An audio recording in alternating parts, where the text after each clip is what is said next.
There again, if there is one thing that we all know about Islam, it is that it contains a strong prohibition on the drinking of alcohol.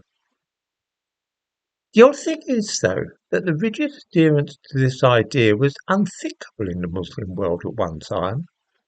I've lately been rereading this book, The Alf Laila wa Laila, The Thousand Nights and a Night. This, these stories were compiled in the Middle East during the medieval period when Islam was at its height, and yet half the stories deal with people drinking wine, sometimes to excess. I am a great admirer to the Rubaiyat.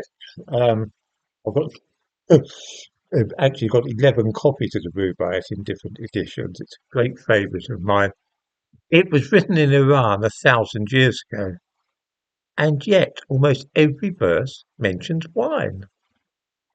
The drinking of alcohol might have been forbidden by the Quran, but at the height of Muslim influence and power, nobody seemed to bother much about this. Anybody visiting Iran in the 1970s, or other Muslim countries in the Middle East, other than Saudi Arabia, of course, would have noticed something similar.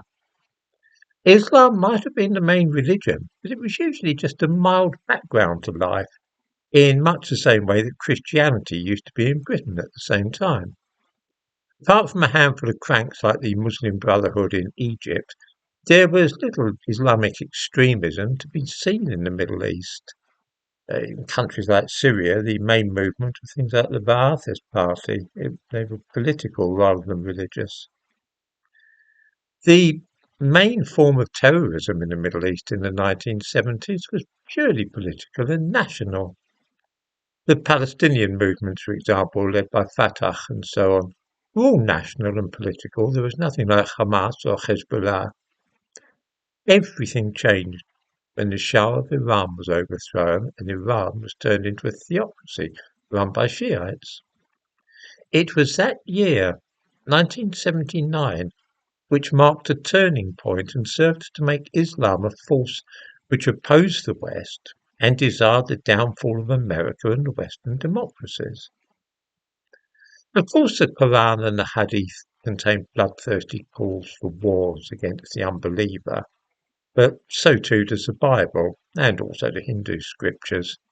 We all take these today with a great deal of salt, I say a pinch of salt, with a great deal of salt. I don't know many Christians who want to hold another crusade any more than I know that many Hindus that want to destroy all the unbelievers.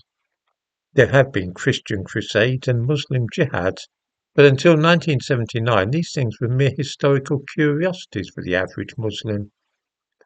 Everything has now changed, and Islam has been galvanized and given a new lease of life as a militant force opposed to democracy and all other religions. As I say, one saw nothing of the kind in the Middle East during the 1970s.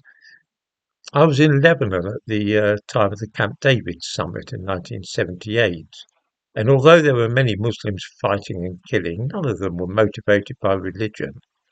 Syrians hoped to incorporate Lebanon as part of their country. Palestinians hoped to use the territory as a base for their war against Israel, and some Muslim militias were determined to kill phalangists. The fighting between Christian and Muslims at that time was not a religious war, it was a political struggle to break the supposed power of the Maronites, to uh, get rid of their stranglehold on government, as it was thought to be. I know this for a fact, for I was with the phalangists, and I think I know why some people wished to kill them. Religion played no part at all in it. The resurgence of what one might call Muslim fundamentalism, which we see today, was unheard of 50 years ago. Things like strict abstinence from alcohol were widely disregarded in the centuries following Muhammad's death, and even within living memory, within my memory that is, such prohibitions weren't taken over seriously. The type of Islam which we now take to be the norm is a relatively new creation.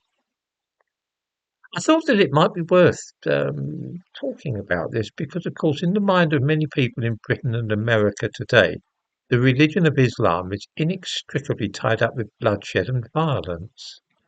Nobody in the 1950s or 1960s would have thought in those terms for a moment. We must hope that the current bloodthirsty fundamentalism which we see is only a temporary blip and that things will return to normal eventually, because there really is no reason at all why Christians and Muslims shouldn't get along just fine.